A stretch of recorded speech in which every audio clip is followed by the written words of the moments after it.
वहीं पश्चिम बंगाल में हर साल की तरह एक बार फिर से रामनवमी पर तनाव है। बीजेपी कल राज्य भर में भव्य जुलूस निकालने की तैयारी में है, जिसे ममता सरकार की इजाजत नहीं मिल रही थी, जिसके लिए बीजेपी को कोर्ट का रुख करना पड़ा। लेकिन वहीं ममता सरकार वक्फ संशोधन बिल के विरोध में हो रहे प्रदर्शन पर किसी तरह का पहरा नहीं लगाती, जहां भड़काऊ बयान दिए जाते हैं। आने वाली नस्लें दीन और ईमान पर कायम रहे। आप चाहते हैं कि आप कब्रिस्तानों में जिस तरह से दफनाए जा रहे हैं उसी तरह से दफनाए जाए। आप चाहते हैं, अगर ये चाहते हैं तो हर रोज आपको सड़कों पर निकलना होगा, क्योंकि सदन तुम्हारा है, सड़क हमारा है। तुम सदन में बिल तो पास करा सकते हो, हम सड़क से नहीं हटेंगे उस वक्त तक जब तक कि ये बिल बातिल नहीं हो जाता। अजीजाने मिल्लत, आपको ये बात समझनी होगी कि एनआरसी का जमाना था। एनआरसी में आप हजरात की ताकत ने उस बिल को पेंडिंग किया है, लेकिन ये ना समझे वो खतरा आपके सरों से टला है, वो खतरा भी बाकी है। अगर ये बिल पास तो हो गया है, अगर इसको आपने सरेखम तस्लीम कर लिया तो यकीन जाने एनआरसी भी लागू होगा, यूसीसी भी लागू होगा, और फिर ये टोपी पहनकर आप रास्ते में उतर नहीं पाएंगे, दाढ़ी रखकर रास्ते में चल नहीं पाएंगे, आपकी बहनें हिजाब पहनकर कॉलेज और स्कूल जा नहीं पाएगी। क्या ये मुमकिन है कि नहीं है? अगर ये कानून पास हो गया तो ऐसा होगा। तो आपने बयान भी सुने। अब इसी विषय पर आपको एक रिपोर्ट भी दिखाते हैं, इसके बाद अपनी चर्चा का रुख करेंगे हम। 6 अप्रैल 2026 का महाप्रयोग है। कोलकाता में मौलाना ब्रिगेड वर्सेज अंजनी सेना। रामनवमी का तनाव, संयोग या प्रयोग। हर साल की तरह इस बार भी रामनवमी को लेकर पश्चिम बंगाल में एक बार फिर तनाव है। बीजेपी और ममता सरकार आमने सामने हैं। रामनवमी के जुलूस को लेकर सियासत पूरे उफान पर है। इसकी एक वजह यह भी है, वक्फ संशोधन बिल को लेकर मौलाना ब्रिगेड भी सड़क पर है, जिसे ममता सरकार का समर्थन हासिल है। हालांकि इस बीच कोलकाता हाईकोर्ट ने ममता सरकार को बड़ा झटका देते हुए अंजनी पुत्र सेना और विश्व हिंदू परिषद को रामनवमी का जुलूस निकालने की इजाजत दे दी है। अंजनी पुत्र सेना की यह रैली नरसिंह मंदिर से शुरू होकर जीटी रोड से होते हुए हावड़ा मैदान में खत्म होगी। पश्चिम बंगाल सरकार ने शुरू में इस पर आपत्ति जताई थी। इसके लिए 2023 और 2024 में अदालती आदेशों के पिछले उल्लंघन का हवाला दिया गया था, जिसके कारण कई पुलिस मामले दर्ज किए गए और राष्ट्रीय जांच एजेंसी ने भी जांच की। हालांकि कोर्ट ने कुछ शर्तों के साथ इजाजत दे दी है। जुलूस में हथियार ले जाने की इजाजत नहीं है। जुलूस में शामिल होने वालों को पुलिस और प्रशासन के पास अपना पहचान पत्र जमा करना होगा। अंजनी पुत्र सेना और विश्व हिंदू परिषद को सुरक्षा के लिहाज से अलग अलग समय पर जुलूस निकालने की परमिशन दी गई है। इसके साथ ही जुलूस में लोगों की संख्या को भी सीमित कर दिया गया है। हम बार बार बोलते हैं, बंगाल में कोई भी प्रोग्राम करता है, पॉलिटिकल हो चाहे धार्मिक हो, कोर्ट से परमिशन लेना पड़ता है। यहाँ की सरकार पुलिस परमिशन नहीं देता है। इसलिए रामनवमी के जो प्रोग्राम है, पूजा है, शोभा यात्रा है, वो हिंदू समाज अपना ट्रेडिशन के अनुसार करेगा। पुलिस का जिम्मेदारी उसमें और शांतिपूर्वक अनुष्ठान उसको देखना, व्यवधान नहीं डालना है। पुलिस जानबूझकर गड़बड़ करता है और आगे कोर्ट में जाता है कि बोले देखो वहां तो गड़बड़ हुआ था, नहीं मिलना चाहिए। अच्छा है, न्यायाधीश ने बोला है कि अगर दुर्गा पूजा में कभी गड़बड़ हो जाए, अगले बार से पूजा बंद हो जाएगा क्या? ऐसा निकम्मा पुलिस देश में कहीं नहीं है। अभी पूजा हमारा रामनवमी में जुलूस नहीं निकले, इसलिए जगह जगह दंगा फसाद कराया जा रहा है। लेकिन कोर्ट की इजाजत के बावजूद भारतीय जनता पार्टी और टीएमसी आमने सामने हैं। अदालत ने 6 अप्रैल को जुलूस निकालने की इजाजत तो दे दी है। बीजेपी समेत कई हिंदू संगठन जुलूस निकालने के लिए तैयार भी हैं। लेकिन इस बीच अब टीएमसी भी जुलूस निकालने जा रही है। टीएमसी विधायक शौकत मुल्लाह का कहना है, तृणमूल कांग्रेस कैनिंग में होने वाली रामनवमी की विशाल रैली में शामिल होगी। जुलूस के आयोजक ने भी उनको न्योता दिया है।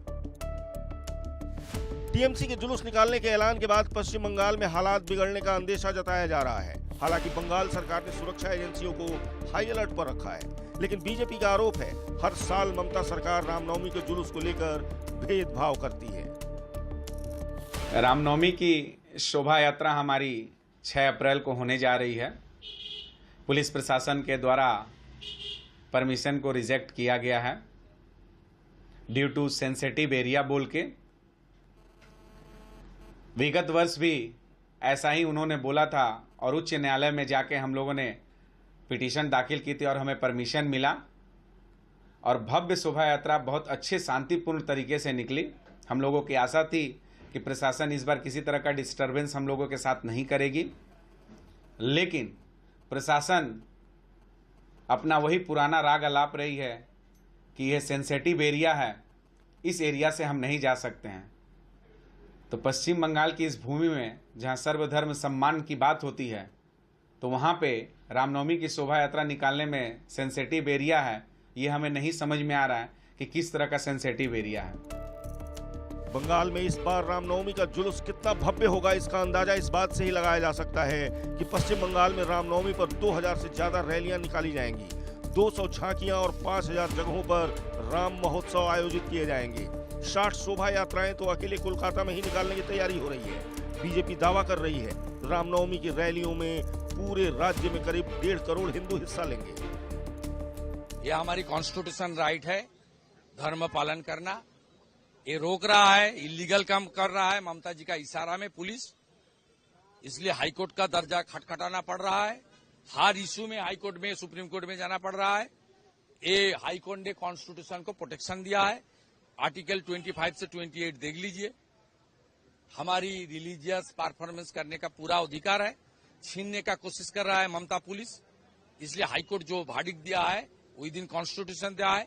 I personally as a leader of opposition I welcome this verdict. वैसे इन सब के बीच सियासत इस बात पर भी हो रही है कि ममता सरकार रामनवमी के मौके पर हिंदुओं के जुलूस निकालने का तो विरोध कर रही है, लेकिन मुसलमानों को वक्फ संशोधन बिल के खिलाफ प्रदर्शन करने की इजाजत दे रही है, जिसमें भड़काऊ बयानबाजियां हो रही हैं। आने वाली नस्लें दीन और ईमान पर कायम रहे। आप चाहते हैं कि आप कब्रिस्तानों में जिस तरह से दफनाए जा रहे हैं उसी तरह से दफनाए जाए। आप चाहते हैं, अगर ये चाहते हैं तो हर रोज आपको सड़कों पर निकलना होगा, क्योंकि सदन तुम्हारा है, सड़क हमारा है। तुम सदन में बिल तो पास करा सकते हो, हम सड़क से नहीं हटेंगे उस वक्त तक जब तक कि ये बिल बातिल नहीं हो जाता। अजीजाने मिल्लत, आपको ये बात समझनी होगी कि एनआरसी का जमाना था।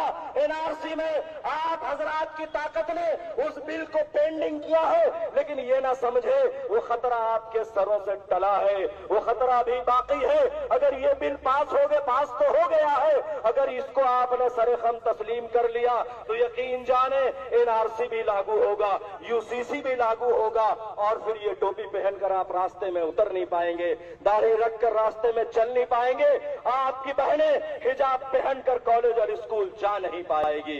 क्या ये मुमकिन है कि नहीं है? अगर ये कानून पास हो गया तो ऐसा होगा। रामनवमी के मौके पर इससे पहले भी पश्चिम बंगाल जल चुका है। शोभा यात्रा पर पथराव होना यहाँ नई बात नहीं है। ऐसा लगता है जैसे पश्चिम बंगाल हिंदुओं पर हमले का एपिसेंटर बन चुका हो। लेकिन इस बार कोलकाता हाई कोर्ट से ममता सरकार को बड़ा झटका लगा है। अब जब जुलूस निकलेगा तो कोई अप्रिय घटना न घटे, ये देखना सरकार की जिम्मेदारी होगी। यही वजह है पूरे राज्य में सुरक्षा व्यवस्था सख्त की जा रही है। संवेदनशील इलाकों में 29 IPS अफसरों की तैनाती की गई है। अकेले कोलकाता में 5000 पुलिस कर्मियों की तैनाती का आदेश दिया गया है। Bureau report, India news. तो इस बीच आपने रिपोर्ट देखी और पश्चिम बंगाल में क्या स्थितियां बनी हुई हैं उनको भी आपने समझा, और अब इस मामले पर बातचीत करने के लिए हमारे साथ बीजेपी के वरिष्ठ नेता लॉकेट चटर्जी जी जुड़ गई हैं। बहुत स्वागत है लॉकेट चटर्जी जी आपका जुड़ने के लिए। रामनवमी को लेकर पुलिस की तरफ से पूरी तैयारी करके रखी गई है, पुलिस की छुट्टी भी कैंसिल कर दी गई है और कल रास्ते में 4000 के ऊपर पुलिसकर्मी मौजूद रहेंगे। बोला यहां पर यह गया है कि क्या इस तरीके से एक डर का माहौल तैयार करने की कोशिश की जा रही है? देखिए, पूरा देश में एक हिंदुत्व का सुनामी चल रहा है, लहर चल रहा है। आपने देखे है कि लास्ट 2 महीने से प्रयागराज में जो महाकुंभ हुआ है उसमें करीब 65 करोड़ लोग वहाँ पे डुबकी लगाए थे। तो ये जो मतलब आहिस्ता आहिस्ता करके जो हिंदुत्व का जो पूरा माहौल बन गया है, इसमें पश्चिम बंगाल का सरकार को थोड़ा सा परेशानी चल रहा है। परेशानी क्यों है? क्योंकि ये लोग 30% जो तुष्टीकरण का राजनीति है उसके ऊपर ये लोग वोट पे बार बार जीत के आते हैं। तो उसको शांत रखने के लिए, उसको ठीक रखने के लिए, वो वोट को इकट्ठा करने के लिए इसको दिखाना पड़ेगा कि ये लोग हिंदुत्व का विरोध कर रहे हैं। और विरोध करने के लिए आप देखेंगे कि जितना मुहर्रम, ईद, जो भी मुसलमान लोगों का जुलूस निकलते हैं उसमें कोई भी बाधा नहीं होता है। पुलिस बिना हेलमेट से छोड़ रहा है ईद में, मैंने कुछ टाइम पहले भी देखे हैं। लेकिन जब रामनवमी का होता है, ये परंपरा है टीएमसी का, ये परंपरा चल रहा है टीएमसी का। हमारा जितना बीजेपी का कार्यकर्ता, विश्व हिंदू परिषद का बोलिए, आरएसएस का बोलिए, जो भी लोग हैं सबको अरेस्ट करते हैं, मतलब बिना कुछ ये लोग केस भी देते हैं। तो ये लोग डर रहा है इतना। पूरा देश में हिंदुत्व का जो चल रहा है, पश्चिम बंगाल में जो चल रहा है, इसमें डर में ही ये लोग पुलिस का मतलब पुलिस को लगाए है कि सब लोग डरे और बाहर नहीं निकले। किंतु मुझे ये आशा है जितना ये लोग, मैंने 2017 से 16 से मैं देख रही थी कि जितना ये लोग रोक रहे हैं ये रामनवमी जुलूस को, उतना पश्चिम बंगाल का लोग आगे बढ़ रहा है। अब कल रामनवमी का बहुत सारा जगह में जुलूस है, आप देख लेना, ऐसे ही लोग निकलते हैं। कोई भी राजनीति इसमें नहीं है, बस विश्वास से निकलते हैं, क्योंकि राम हर घर में है। हम लोग जब मतलब हम लोग बार सब घर में राम सीता, रामायण, महाभारत सब हम लोग पढ़ते हैं, तो राम हमारा अंदर में है, दिल में है। तो राम को लेके एक ममता बनर्जी भी एक हिंदू है, बिल्कुल। इसको परेशानी एक हिंदू होके क्यों है? बिल्कुल इसको ये भोगना पड़ेगा। बिल्कुल लॉकेट जी, एक बड़ा सवाल ये बना हुआ है। लेकिन इस बीच जिस तरह से रामनवमी की शोभा यात्रा निकालने को लेकर कोलकाता हाईकोर्ट से परमिशन लेनी पड़ती है, दूसरी ओर जादवपुर यूनिवर्सिटी के अंदर रामनवमी की परमिशन मांगने पर भी परमिशन नहीं दी जाती है। इसको किस तरीके से आप देख रही हैं? देखिए, आपको कल एसएससी का, परसों एसएससी का जो राय आया सुप्रीम कोर्ट से, आपने देखा कि पाक सर्कस में क्या माहौल हुआ था। उसमें कोई परमिशन लेने का बात नहीं है, पुलिस ऐसे ही दे दिया। इतने सारा हजार लोग इकट्ठा हो गया, उसमें परमिशन लेने का जरूरत नहीं है। लेकिन आप देखेंगे कि रामनवमी में अगर जुलूस अगर होगा तो उसमें कोर्ट में जाना पड़ रहा है। आप सोचिए क्या हालत है पश्चिम बंगाल का हिंदुओं लोगों का। तो राजनीति, इसमें इतने सारा राजनीति आ गया, इसमें वोट बैंक का राजनीति आ गया, तो जनता का विश्वास के ऊपर, जनता का धर्म के ऊपर खेल रहे हैं, आगुल लेकर खेल रहे हैं ममता बनर्जी। इसका जवाब 2026 में मिलेगा। चलिए ठीक है, जवाब मिलेगा। लेकिन दूसरी ओर जिस तरीके से राज्य सरकार की तरफ से कहा जा रहा है कि पश्चिम बंगाल में बहुत सारी जगहों पर हिंसा की घटना हो सकती है, इसके बारे में आपको क्या लगता है? क्या ऐसा सही में हो सकता है? मुझे तो लगता है कि होना नहीं चाहिए। ममता बनर्जी लास्ट 2-3 साल से मैंने देखा, लास्ट बार भी उन्होंने प्रेस कॉन्फ्रेंस किया था, बोला था दंगा नहीं होना चाहिए, कोई भी अगर प्ररोचना कोई देंगे तो उसमें माथा नहीं देना है। लेकिन हमने देखा है कि बहुत सारी जगह में इसका मतलब है तो तुम लोग दंगा करो, इसका मतलब है तुम लोग जो पत्थर है वो पत्थरबाजी करो। आपने देखा है उसका क्या हुआ परिणाम। उसमें रिश्ता बोलिए, शिवपुर, हावड़ा बोलिए, मालदा बोलिए, बहुत सारा जगह में लास्ट टाइम में ऐसा राइट जैसा सिचुएशन हो गया था और हमारे लोगों को अरेस्ट किया था, उन लोगों को कोई अरेस्ट नहीं किया था। तो इसका मतलब है कि ये लोग खुद से चाहते हैं कि दंगा बच जाए और जो 30% का जो उनका जो वोट है उनको कंसोलिडेट कर पाए और हिंदू लोग मतलब जहां पर भी वो लोग जाए, लेकिन हिंदू लोग के लिए उनका कोई परेशानी नहीं है। लेकिन हिंदुओं का वोट में ममता बनर्जी जीते हैं, सिर्फ मुसलमान का वोट में नहीं। अगर हिंदुओं को अगर इसमें डिवाइड रूल, अगर हिंदू मुसलमान लोगों को जो डिवाइड रूल कर रहे हैं ममता बनर्जी, ये अगर करेंगे तो 26 में उसका सरकार बिल्कुल छुट्टी, टाटा बाई बाई होगा। बिल्कुल बिल्कुल। लॉकेट जी, बहुत शुक्रिया आपका जुड़ने के लिए और अपना कीमती वक्त इंडिया न्यूज को देने के लिए। चलिए अब बात करेंगे 6 अप्रैल 2026 के महाप्रयोग की। तो कोलकाता में मौलाना ब्रिगेड वर्सेस अंजनी सेना इस वक्त हो रहा है और ये हमारे सवाल है। और रामनवमी का तनाव जो है वो संयोग है या फिर प्रयोग है, ये भी एक बड़ा सवाल इस वक्त बनता हुआ नजर आ रहा है, जिसे लेकर लगातार पूरे प्रदेश में तनाव की स्थिति जो है वो भी बनी हुई नजर आ रही है। तो कोलकाता में जो है इस वक्त मौलाना वर्सेस अंजनी ब्रिगेड सेना जो है वो देखने को मिल रही है और लगातार पूरे मामले को लेकर विवाद जो है वो भी बढ़ता नजर आ रहा है। तो जिस तरीके की स्थिति इस वक्त रामनवमी को लेकर बनी हुई है, लगातार बीजेपी और टीएमसी वो आमने सामने है, जहां बीजेपी टीएमसी पर लगातार आरोप लगाती नजर आ रही है कि टीएमसी का दोहरा चरित्र है जिस वजह से ऐसी स्थितियां इस वक्त बनी हुई हैं। लेकिन दूसरी ओर टीएमसी ये हवाला दे रही है कि प्रदेश की सुरक्षा का मामला है, प्रदेश में जो शांति व्यवस्था है उसका ये पूरा मामला है, प्रदेश में शांति व्यवस्था भंग ना हो उसको ध्यान में रखते हुए ये फैसले लिए गए हैं। और इस बीच हमारे साथ कुछ खास मेहमान जुड़ गए हैं, उनका परिचय भी आपसे करवा देते हैं। हमारे साथ भारतीय जनता पार्टी के नेता रमन मलिक जी जुड़े हैं, हमारे साथ राजनीतिक विश्लेषक संजीव उनियाल जी जुड़े हैं और टीएमसी नेता सुमित मेहरोत्रा जी जुड़े हैं। आप तीनों मेहमानों का बहुत स्वागत है इस चर्चा में। और चर्चा की शुरुआत जो है वो मैं इस बीच संजीव उनियाल जी से करना चाहूंगा। संजीव जी, जिस तरीके की परिस्थितियां इस वक्त हम देख रहे हैं, जो स्थितियां इस वक्त पश्चिम बंगाल में बनी हुई हैं, उन स्थितियों के लिए आप किसे जिम्मेदार मानते हैं? कि आपको लगता है कि इसमें सरकार की पूरी भागीदारी है? जहां एक और सरकार ये कहती नजर आ रही है कि प्रदेश की शांति व्यवस्था का मामला है, इस वजह से जो है परमिशन नहीं दी जा रही है। देखिए, मुझे लगता है हिंदू सहिष्णु है, हिंदू टॉलरेंट है, हिंदू कॉन्स्टिट्यूशन में विश्वास करने वाला है जी। हिंदू यहाँ की बैकबोन है, शांति का प्रतीक है, सर्वे भवन्तु सुखिना को जीता है, वसुदेव कुटुंबकम की भाषा को समझता है। इसलिए अपनी कोई भी बात, अगर धार्मिक बात भी वो अगर वो रखना चाहता है, 5000 साल पुराने अपने नियम धर्म कानून को पालन करना चाहता है, तब भी वो बहुत संयम से अपने कामों को करता है।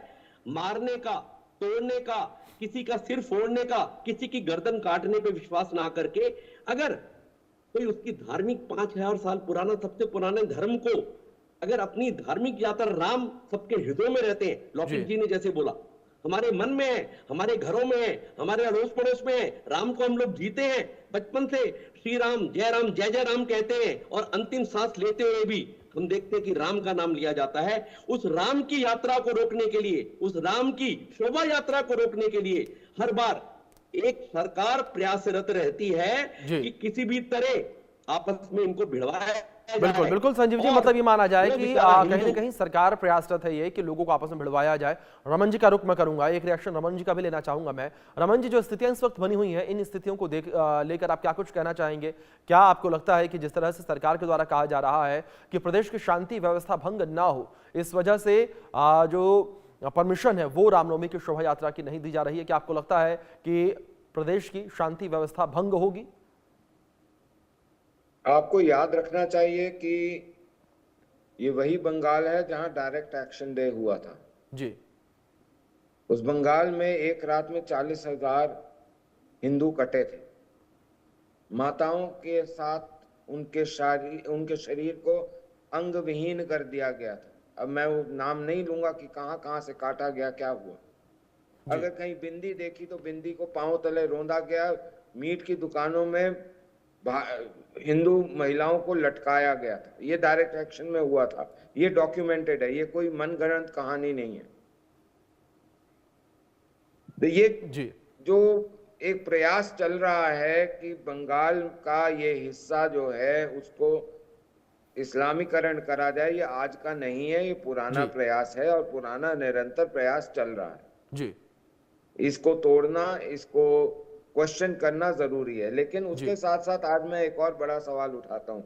जिन सज्जनों की आंखों में आंसू आ रहे थे सदन के अंदर, लोकसभा के अंदर जी, जिन लोगों को त्राहिमाम कर रहे थे सदन के अंदर, कॉन्स्टिट्यूशन की दुहाई दे रहे थे दोनों सदनों, आज वो नपुंसक लोग कहां मरे?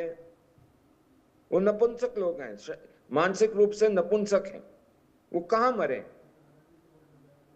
ये पूछना जरूरी है कि वो कहां हैं लोग जो इस प्रकार का कार्य कर रहे थे, जो ये दुहाई दे रहे थे कि इससे संविधान का हानि होती है, संविधान का हनन होता है। तो मेरा ये सवाल उन लोगों से है कि आप बताइए, आज आपकी गैरत कहां मरी है? कहां गए वो काला कपड़ा पहन के आने वाले प्रतापगढ़ी? कौन से बिल में छुप रहे हैं जी? कौन से बिल में राहुल गांधी छुप रहे हैं? कौन से बिल के अंदर ओवैसी छुप रहे हैं, लेफ्ट छुप रहा है, आम आदमी पार्टी चुप बिल्कुल रही है। बिल्कुल रमन जी, कई सारे बड़े सवाल जो है इस वक्त खड़े होते नजर आ रहे हैं। सुमित मेहरोत्रा जी का रुख करते हैं, एक रिएक्शन मैं उनसे लूंगा। सुमित जी, जिस तरीके से अगर बात सरकार को लेकर की जाए आपकी, तो आपकी सरकार पर पक्षपात की राजनीति करने के आरोप लग रहे हैं। कहा जा रहा है कि एक और जहां वक्फ संशोधन बिल को लेकर जो विरोध प्रदर्शन हो रहे हैं उसको लेकर नहीं रोका गया, उसको लेकर जो जुलूस निकाला जा रहा है उस पर रोक नहीं लगाई गई, लेकिन दूसरी ओर जब रामनवमी का मुद्दा उठता है तो रामनवमी की शोभा यात्रा को देखकर आप लोग हैरान परेशान हो जाते हैं, उस पर रोक लगा देते हैं। पांडे जी देखिए, जिस तरीके से बातें हमारे भाजपा के प्रवक्ता साहब ने कही, रमन जी ने कही कि बंगाल में ऐसा हुआ, 40 लोग काटे गए थे, कहां से काटे गए थे, कैसे कैसे काटे गए थे, तो हम लोगों ने गुजरात कांड भी दिखाया। गुजरात में क्या हुआ था हमें वो भी मालूम। और रिसेंटली अगर बात करें तो उत्तर प्रदेश में या प्रयागराज में इतने लोगों की बलि चढ़ा दी गई, उसके ऊपर कोई मीडिया नहीं बोल रहा है, कोई बोलने नहीं आया। केवल 30 लोग, जहां हम लोगों ने वीडियो देखी है कितने। अरे रमन जी थोड़ा सा शांत रहिए, थोड़ा सा आप होता है और एक बकवास नहीं कर रहे, बकवास नहीं कर रहे रमन जी नहीं, ठीक है सुन लीजिए सुमित जी, ठीक है रमन जी एक बार सुन लेते हैं। ठीक है सुमित जी, ठीक है मुझे तो पता नहीं क्या 30 लोग मरे हो सकते हैं, इतनी बड़ी भीड़ में क्या 30 लोग मरे हो सकते हैं, इतने लोग मरे।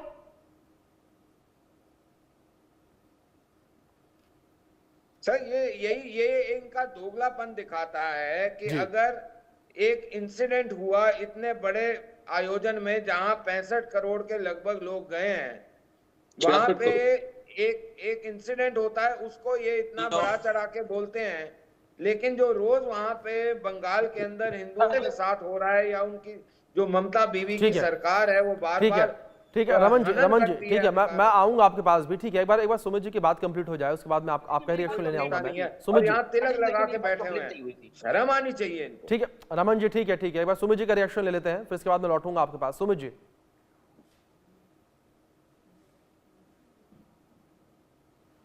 क्यों नहीं सुन रहे हैं आप? आपने कहा, मैंने तो कुछ नहीं कहा ना उसमें, बस बिल्कुल शांति से सुन रहा था। ऐसे ही होती है अगर आप मेरे बीच में डिबेट नहीं होती है। चलिए ठीक है सुमित जी, जिस तरीके से हम लोग अक्सर देखिए क्या है, अगर बंगाल में रामनवमी का जुलूस निकाला जा रहा है। ठीक है सुमित जी, जिस तरीके से आरोप आपके द्वारा लगाए जा रहे हैं, ठीक है।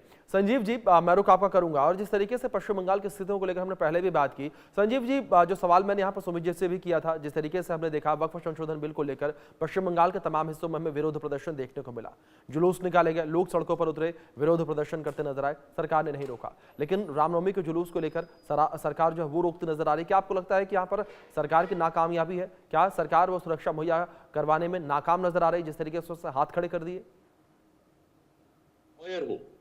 और स्टेट की जो गवर्निंग बॉडी है, जो स्टेट की जो आपकी चुनी हुई सरकार है, ममता सरकार, उसको लोग आपको विश्वास करते हैं और उसके लिए पूरा आपको पता तंत्र चलता है। डीजीपी होता है, आपका जो स्टेट के जो अधिकारी होते हैं सरकार के साथ जो समन्वय बना के चलते हैं जी। और जब वो समन्वय आप देखिए कि इन कोऑर्डिनेशन के रूप में या एक सरकार को, एक तबके को या एक रिलीजन को दबाने के लिए होता है, तो वो रिलीजन तलवार नहीं निकालता, मारपीट नहीं करता, वो कॉन्स्टिट्यूशनली हाईएस्ट कोर्ट में, हाई कोर्ट में जाता है कि भाई मैं शोभा यात्रा करना चाहता हूं शांति से, कृपया करके मुझे शोभा यात्रा के लिए सुरक्षा प्रदान की जाए, मुझे अलाउ किया जाए।